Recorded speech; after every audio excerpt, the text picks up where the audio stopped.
Back here on CBS Sports HQ, and the Iowa State Cyclones are moving on to the Sweet 16.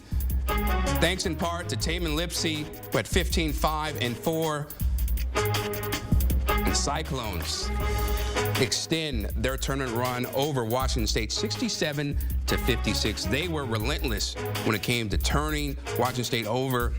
Gillen Wells at 20 points. Ida Jones, leading scorer for Washington State coming into this game.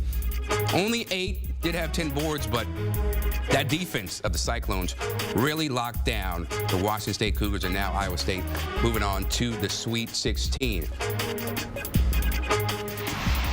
All right, now we have the Iowa State Washington State recap presented by BetMGM, as I'm joined by Chip Patterson, Matt Norlander. And guys, this was a very close game in the first half.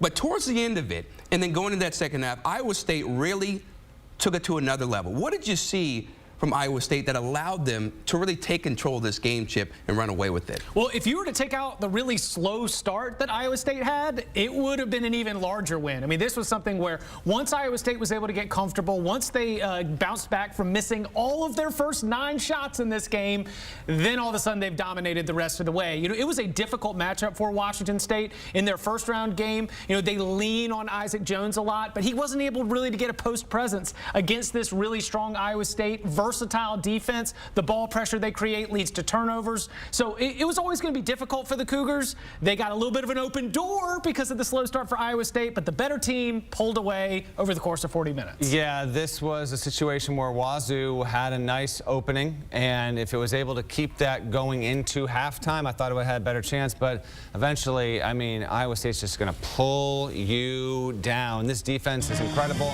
Top 2 defense in the country. You can see what they've been doing as of lately, and this is really, really, really impressive. This is the second Sweet 16 showing for ISU in the 3 seasons that TJ Otzelberger has been there, but this has been the best team so far, absolutely. And the key here was 13 turnovers for the Cougars, only 6 for Iowa State, because Washington State won the rebound battle by a narrow margin, but shot better from the field. But Iowa State has just a way of dictating the conversation. You are going to play the game that it wants to play, and Washington State, a good team, not a great team. Big ups to the Cyclones. That program, certainly that roster, although it lacks star power undeniably, they are a win-by-committee team, and they are all bought in. TJ Otzelberger, these kind of runs will get it toward him getting more respect and at least recognition of how good of a coach he is. It's not like he's a nobody and people don't know who he is, but once you actually start making second weekend appearances consistently, more frequently, then you start getting your due to being among some of the better coaches in the entire sport. Big run. Congrats to Iowa State on matching expectations going into this tournament. They similar to North Carolina, they have left no doubt so far as to their deserving placement in the second weekend of the tournament. I don't want to go too long here, but do you guys feel like Iowa State is playing some of the best basketball of their season right now? Because we saw what they did in the Big 12 tournament, ending it, just demolishing Houston, and now here they hold Washington State to 56 points, a team that averages in the 70s. Yeah, outscored Washington State by 17 points over the last 30 minutes of the game. Yeah, they were in the mix for 1 seed. Lots of people believed it should be Iowa State, not North Carolina, with that 1 seed. And so the way that they are playing right now is close to those top 3 teams, because we all agree that it's UConn, Houston, Purdue. You can argue about the order. That is the top tier.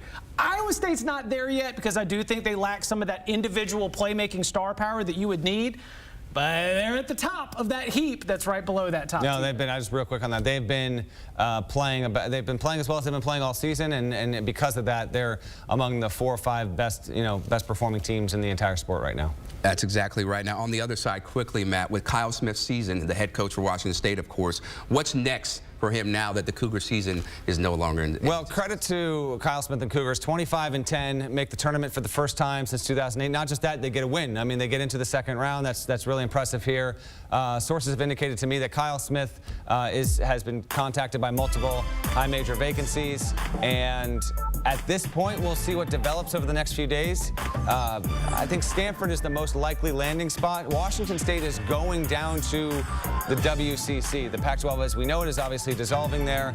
And while I've been told by sources that there have been other high major openings that have just reached out to Smith's representation, now that the season is over, in the next couple of days, he'll obviously have to gather with his people and determine what jobs he wants to look at, and then what jobs might actually afford him an opportunity. To me, Stanford is a great fit. Kyle Smith's a really good coach. They need a head coach. He's a really good one. My prediction is Kyle Smith will end up being the next coach of the Cardinal. All right, and we'll be excited to see how he's able to rebuild that program. But again, Iowa State moving on for their 7th Sweet 16 appearance. Chip Patterson, Matt Norlander, always giving us the goods. And make sure to tune in to the March Madness Live app or download it. Get all the action, True TV, TNT, TBS, and CBS, to catch so many great games here in the NCAA tournament. And coming up, we will have highlights. Well, not highlights. We will have Hubert Davis speaking at the podium after UNC had a little bit of a scare early, but took control late.